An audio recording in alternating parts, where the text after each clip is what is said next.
Healthy to Live Facebook channel and Nature's V Autoimmune Disease YouTube channel. Tonight, again, we are here with the part 2 of discussion of the Alpha Interferons Saga 2025 with biomedical research scientist and engineer, Mr. Victer Muhammad. How are you this evening, Mr. Muhammad? I'm doing well, sir. How are you? I'm doing well also, and thank you for asking. We left off in our last episode giving a chronology of events and understandings surrounding the saga or drama in your life, and the lives of all the human beings who've come in contact with your product, and in the lives of those who have yet to have knowledge of your product. You were speaking of an event that happened in, I'm not sure, that in the 90s, I believe it was. You were in Long Island. You had just met with some people at a hospital there, and you were talking about that event didn't take place.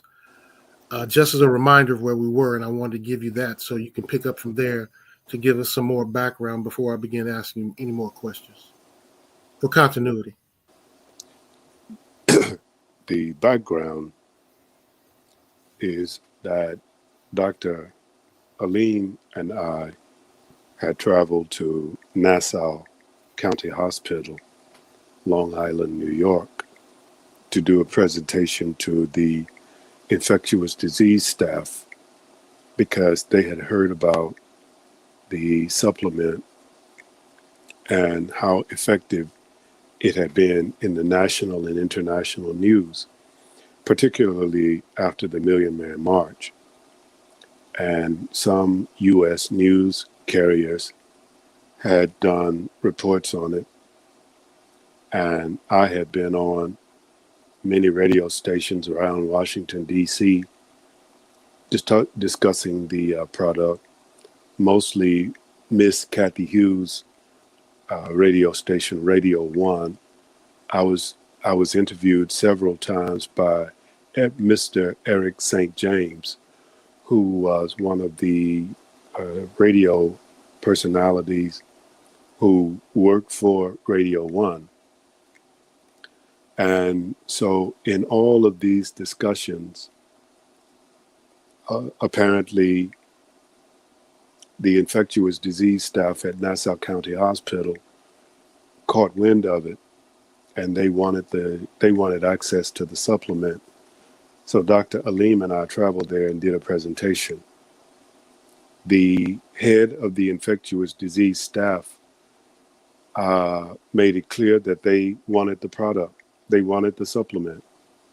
They said they had 500 patients already, 500 patients who had been diagnosed with AIDS, and they could easily sign another 1,000.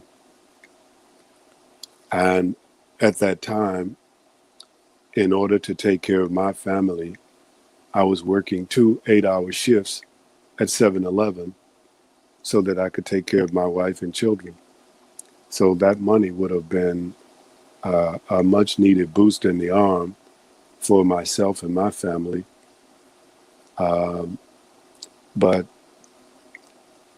Dr. Muhammad never wrote the letter to the head of the infectious disease staff, and he would not give me permission to write the letter myself, because I offered to write the letter after 2 or 3 weeks of him not composing the letter. I offered to write the letter, and he denied it. So I didn't offer again. And ultimately, the letter was never written. So the question that a reasonable person would inquire, why wouldn't he write the letter? If this man had expressed interest in the supplement, we had gone there to do a presentation. I needed to make the product available, and Dr. Muhammad would have made money from the product. So what what prevented him from making the product available. And to this day, I don't have I never received an answer from him.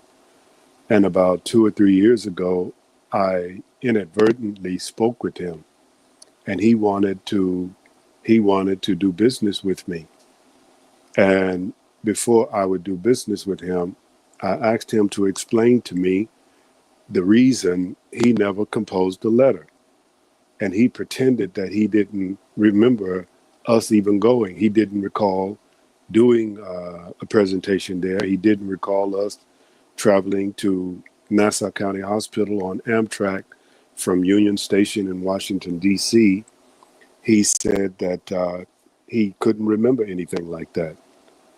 And so I cannot say what I said to him on this broadcast, because there are most likely women and children who may be listening, but it wasn't pleasant. And that's where I left it to this day. So at that point, where are you at in the process of the use of the supplement? This is what year? This was 2000. So it's still being supplied to the Abundant Life Clinic? You mean by that time? At that time, it was still, while that meeting took Yes. place, Yes. the aftermath of that meeting that took place, this product is still being used in Washington, D.C., and is still being used by Dr. Wilbur Jordan and Dr. Barbara Justice that you mentioned at that time. Yes. Oh, okay. It was for Okay. another 2 years and 8 months. Okay. And what was the atmosphere around interferon and HIV at that time in the world and its use? Were there things going on that were germane to the product and people using this type of protein for fighting HIV? Was that going on in other places? No. As far as I know, I was the only person producing the product. And as far as I know, Dr. Aline was the only person, along with the 5 doctors who were in his network receiving the supplement from him. He was the only person who I know was using the product, the supplement, in a clinical environment.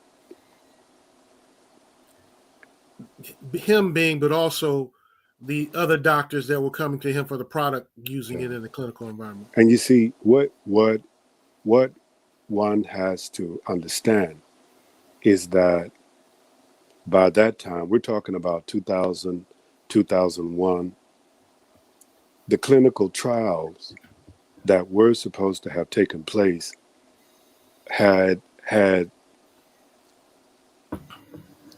suspiciously died away.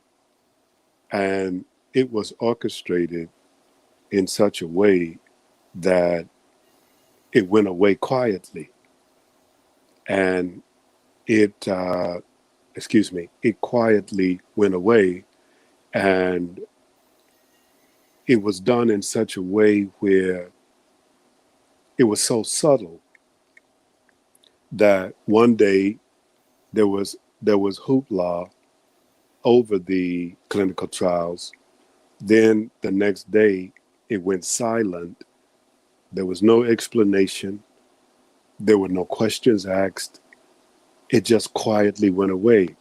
And if you can remember, during that time, 2000, 2001, the communication and the buzz that had taken place, that had occurred around 1991, 1992, 1993, in every corner of the planet, people were talking about the clinical efficacy of interferon alpha.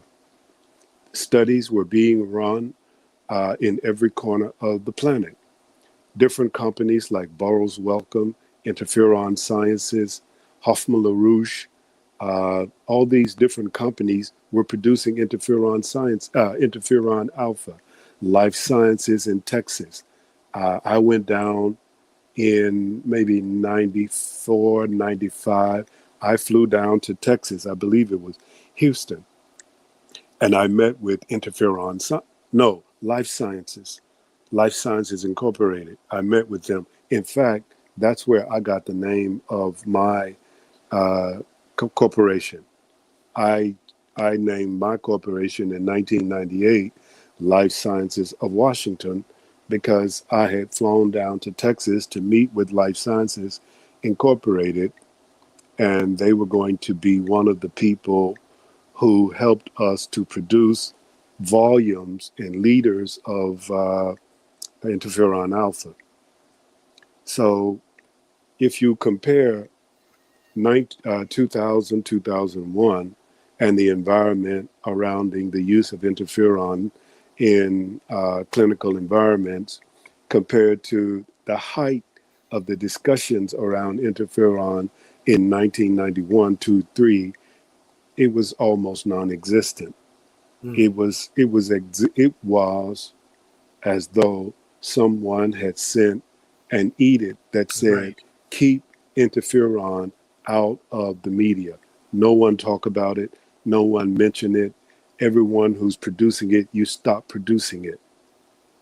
Because Burroughs Wellcome stopped producing it. Interferon Sciences stopped producing it, went out of business. And you couldn't even acquire it. You couldn't get it.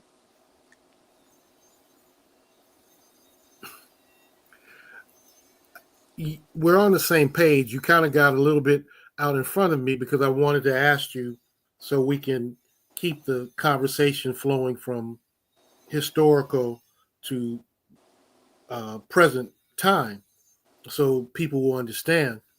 And you set my next question up perfectly.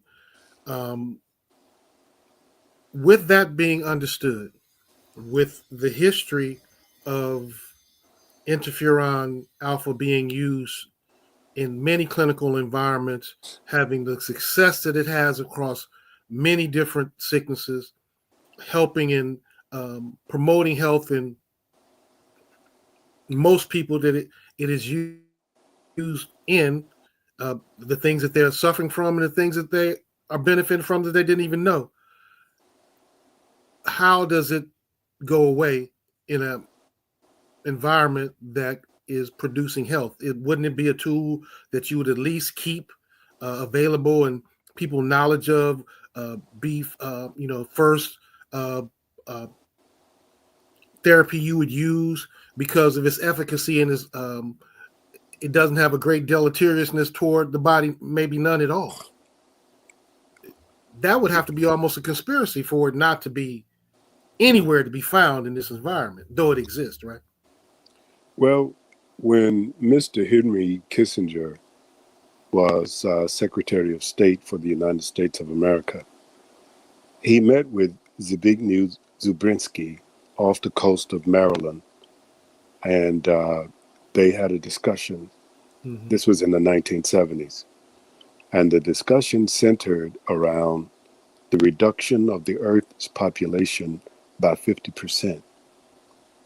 If you return to the Tuskegee experiment, the Tuskegee experiment was the precursor to syphilis, and the syphilis epidemic was the precursor to herpes and gonorrhea.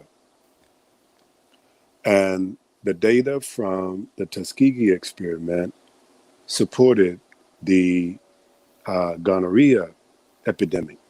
The gonorrhea epidemic, the data from that supported the herpes from the 1970s, early 1980s. The data from that epidemic supported the release of the flagship disease, which was HIV and the advent of AIDS. So the Tuskegee experiment served as the dry run, if you will, of what became AIDS. And Mr. Kissinger and Mr. Zabriskie, their plan, one could successfully argue with very little effort that their plan has been made successful. They haven't reduced the Earth's population by 50% because what they did not count on was the resilience and the hybrid vigor that Black people all around the world, in America, in the Caribbean, on the continent called Africa, they did not count or did not calculate into the logarithm the amount of hybrid vigor that these populations possess. And while it is claimed that many people who were diagnosed with AIDS did die, if you check the death certificate or the pathology report, the postmortem, most likely those people did not die from AIDS. They may have had AIDS, but more than likely that's not what the coroner report is going to say as the cause of death.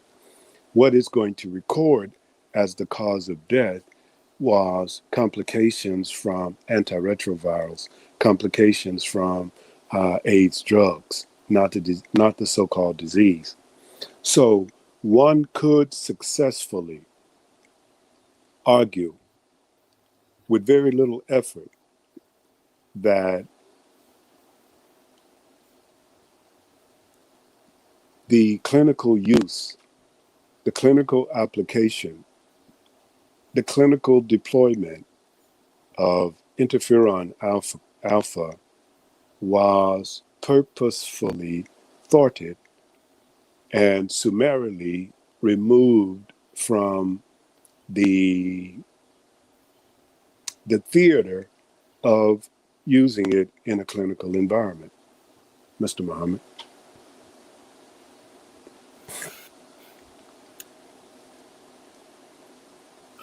How does that take place? How does that take place? How does what take place? How does that? It's what you said was so grand. We're talking about Time Magazine, 1980, March 3rd. Interferon, cure for cancer in 1980. And I guess the greatest increase of the amount of cancers we've had are from the 70s to now, right? So here we have this announcement, and then here we have this disease, but this announcement of this protocol goes away, and this disease increases and is not used for this at this point. But now we have a doctor and doctors who've used it and seen the benefit beyond just HIV. What was it? With hairy cell leukemia, what was the one that they would find that it would effectively treat? Any viral infection. Any viral infection. Not Right. just hairy cell leukemia, not just the flu or cold or HIV Sarcoma. or hepatitis. What's the other one? Kaposi sarcoma. Right. But that's a skin cancer Okay. associated with AIDS. Right. Exactly. But it was found out. Go ahead. I'm sorry. Go ahead. One thing that we have to always recall, Mr. Muhammad, because it's important in understanding the dynamics of how death has entered the African American community. And we have been made so silly as a people that we don't pay attention to things that kill us every day. We don't pay attention to the fact that prior to 1970s, cancer was pretty non-existent in the African American population. Cancer was a disease that primarily and only affected Caucasian Americans. You did not find cancer among the Hispanics, the Latin community. You did not find cancer among African Americans. It wasn't until the 1970s when we began to see an upsurge in cancer in the African American community. But at the same time, we began to see gonorrhea. We began to see syphilis, other STDs. Then, in the latter part of the 1970s, we started to see herpes. Then, from herpes to the acquired immunodeficiency syndrome, AIDS. And then, after that, then a whole host of diseases, SARS, West Nile, the one in DR Congo. Ebola. What was it? Ebola. Ebola, and yeah, and all these things. You see, now why before the 1970s there were virtually no diseases in the African American community except the ones that we acquired eating pig feet: high blood pressure, hypertension, so-called diabetes. See, and I believe that diabetes is not so much a result of eating sugar. I believe diabetes is a result of the overconsumption of meat. That's what I believe, Mr. Muhammad. Yes, sir. So the protein has been around, as you have shared with us, since roughly 1955. The protein is effective for. No, it's not that it's been around since Gotcha. 1955. That's when the Western world first discovered it. Okay. The protein has been around since man has been around. There you go. And we don't know how long man has been around Got you. because there was no one there to record it when Yes, he sir. first came about. Yes, sir. Thank you for that correction. And that being said, since 1955, they have identified this protein and they have identified many uses for it.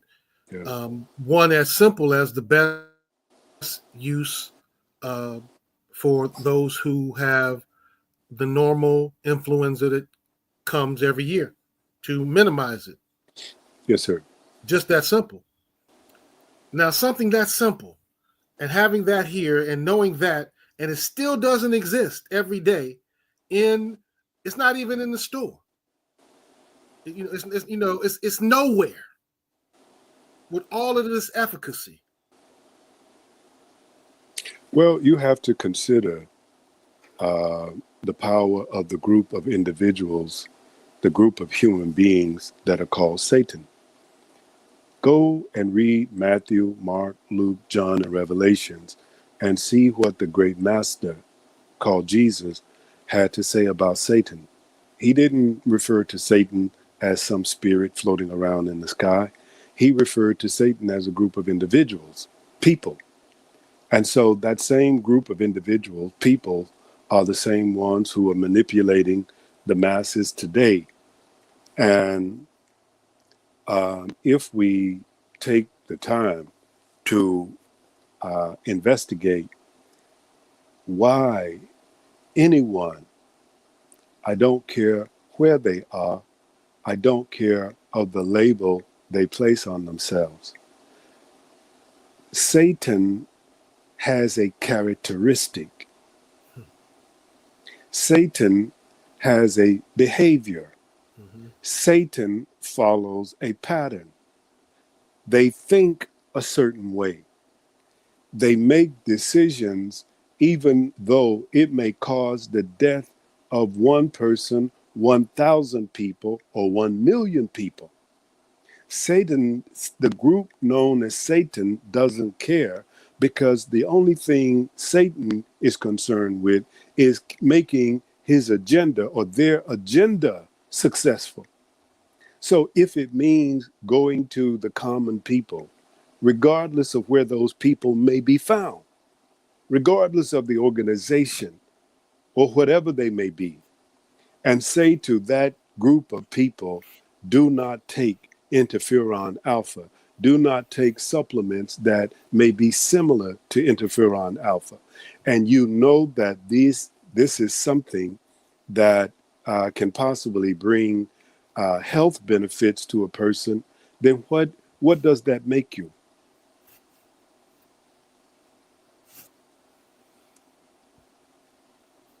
It definitely identifies um,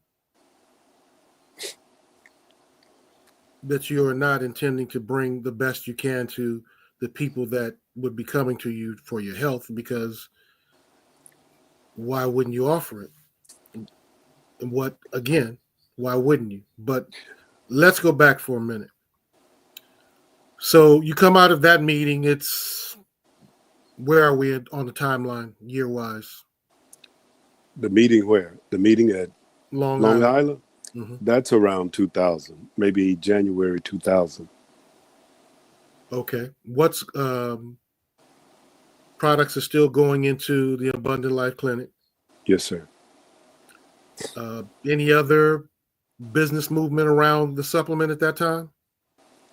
Any other interactions with the government, the people who understand what's going on, but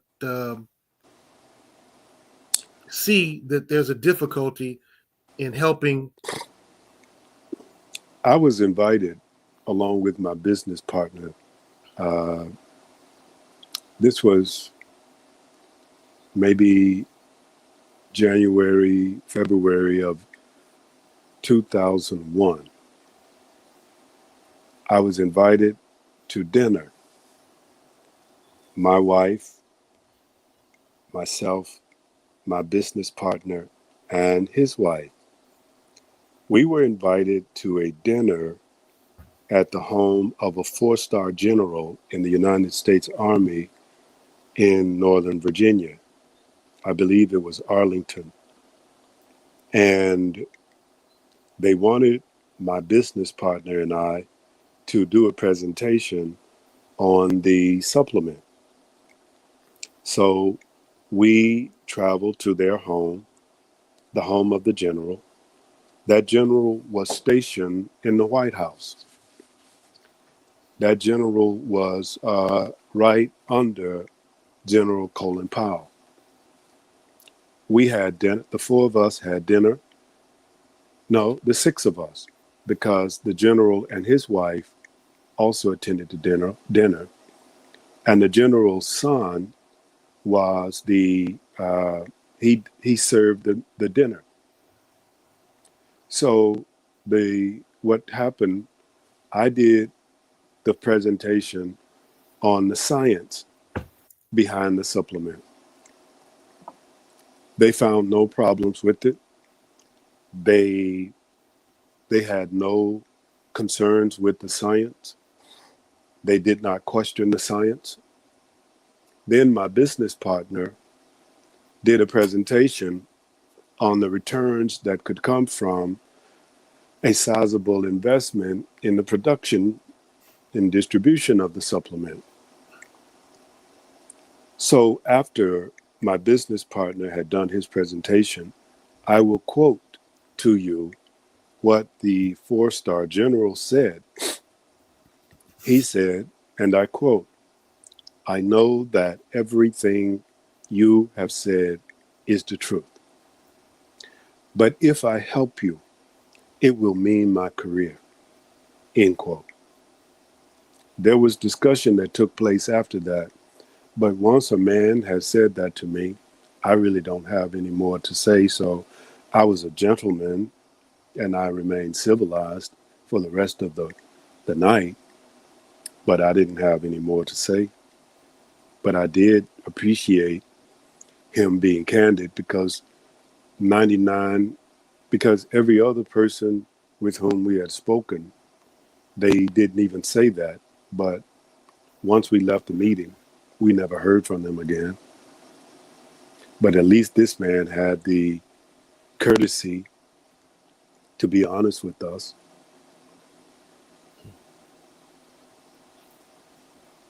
So we're up to 2002, and you move out of the Washington D.C. area, and you move into the new area. And what's going on with the supplement at that point in time? After August 2002, nothing. It was pretty dormant. I might have moved one bottle, maybe two bottles per year from August 2002 to 2018. So we're talking about what, 16 years. Okay, so 16 years. That's where you were as it related out of 2002. Now, what's going on with the trials do you know of what was going on with the trials that were to take place on in the early 2000s, 2003, 4, 5, 6, 7? Did you have There any were no knowledge of trials. those? There were There no were no trials? trials. No. The trials were to take place in the 90s, the mid 90s. Okay. And no contact after that from any of the other users of the product that were doctors around the country? No. A couple of people who had been receiving the supplement from Dr. Aline, they would individually contact me because they told me they could no longer get it from him. So they tracked me down in Florida and they would contact me to get a bottle. So that might have taken place. I might have shipped maybe 2 bottles per year. Well, let's fast forward to 2018. In 2018,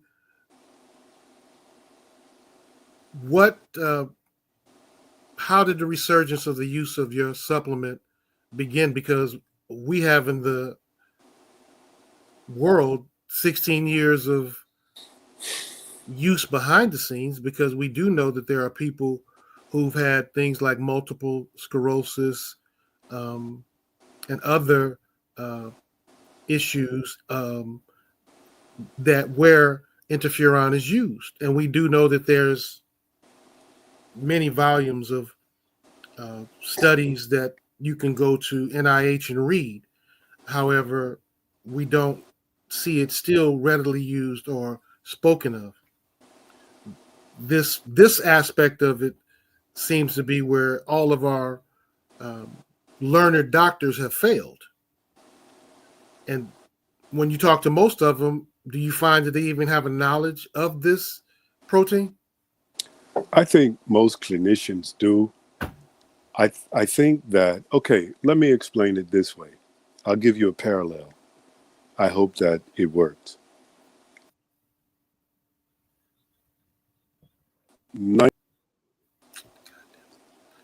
I'm sorry. Can you start over? It glitched. I made a mistake, so just please start over. I'll give you a parallel that should explain what happened with the medical doctors. In 1999, I decided to take the LSAT, the test to determine whether or not you are fit to go to law school. And so in 1999, I registered for and took the LSAT. And I think I had to sign a document and agree to about 105 different oaths. That's not to go to law school. That's not to become a member of the bar. That was to take the test to go to law school. Then I was told by some of the proctors who proctored the law school test that when you are about to graduate from law school, you have to agree to a whole host of oaths. And then once you become a member of the bar, you have to agree to a large number of oaths. Why all these oaths? Hmm. Why do you have to adhere to and swear to all these oaths? Is it because you're going to be exposed to something in law school that you have to swear not to reveal to the public? Well, doctors, when they are being about to graduate from med school, they have to take oaths. Why is it that pretty much all doctors, they have this mannerism about themselves where there's certain things you can sense that they can't tell you. So to answer your question, Mr. Muhammad, doctors are fully aware of the presence and the efficacy of this particular substance, this protein. They're aware of it. They have to read the journals because they have to remain familiar with the state of the art. So they have to go to the library. They have to read JAMA.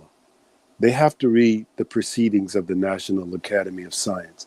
They have to read Cell. They have to read Nature. You see, they have to have a subscription to the National Library of Medicine, LexisNexis, Agricola. These are all databases with the latest literature, what's going on in science and agriculture and research. So how can they not know? You see, but if they know, why aren't they using it? Why aren't they uh, promoting it? You see, maybe it's because they've been told not to. Maybe it's because there is maybe because there is an agreement to stay away from it. You see, I would, I would, I would stake my career that is what's happening.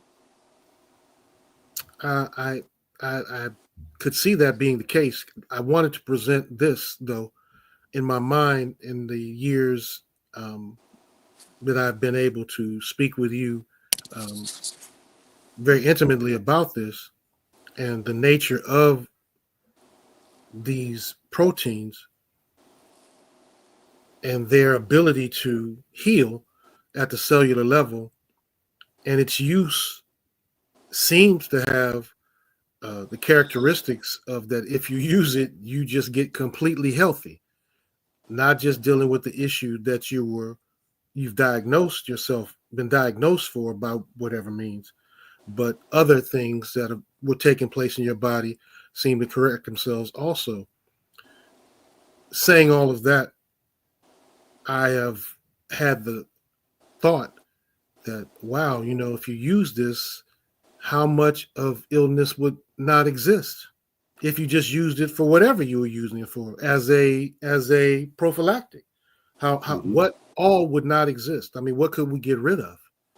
What could it be used in place of that we use now that's causing the problems? All of those things. Well, if we changed our diet and if we changed our mindset and we took this product, I believe that we could reduce our sickness probably by 75% or more. Hmm. Wow. But, but if we're going to continue to eat mac and cheese, white rice, white bread, uh, all kinds of processed meats, and shrimp and lobster and crab, and in Maryland, we go to the Chesapeake Bay and buy bushels and bushels of crabs. Down in Baton Rouge and Baker and Opelousas and New Orleans, we're getting the crawfish by 50-pound bag, and we put them in the large pot with the potatoes and onions and the Zatarans and Tony's seasoning, and we sit there and eat 50 pounds of crawfish and drink beer, not very much is going to help us. Right. You see, Right. because you're eating something that eats everything on the bottom of the ocean, on the bottom of the river, the lake, the pond. Okay. You see, so no, our hard head makes us good customers for the medical environment, for the funeral homes. Right now, there are people who I've known for 40 years. Their wives became doctors, and some of them went into the funeral business. And based on the things that I've been doing over the last mostly 7 years to educate people about medicine, I don't like the funeral business at all. I actually hate it, because why would you pay somebody $20,000 to put someone in the ground when everywhere else in the world the person dies this morning by 2 o'clock? If they die by 10 a.m., by 2 p.m. they're being put in the ground, and the only thing you have to do is maybe give the guy who digs the grave maybe the equivalency of about $5. This is around the world now. But in the Western world, you got to have a $20,000 funeral. Well, you have to have a permit to move the body in every aspect of moving that body from the place that it is that is life left it to the funeral home, and then from the funeral home you pay the most money to put it in the ground. So we know that. I think that this will be a good point to work toward part 3, because we've brought it up to a lot of the information as it relates to why even today, and I'll bring it up to speed right here. We had we did some research, and I presented it to you, and I showed you in 2018 their predicted usage of interferon worldwide, and the amount of money it would produce, or they're projected it to be amount of money it would produce throughout the world. You remember that document? Yes, sir. And with that even being the case, we still, since then to now, even with COVID, we still hear nothing. And the first thing we heard with COVID was the best way to treat it was interferon alpha, and they still didn't use it. It's kind of a compelling case, and they didn't use it for HIV, even though they had it. Yeah. Excuse me. Thank you for tonight, Mr. Muhammad. We'll schedule for next week to pick up 2018 to present, and the uses, the knowledge that's been gained, and the direction that you see it going in for the future of healthcare. Yes, sir. Have a good evening. Thank you, everyone, for tuning in, and good night. Good night.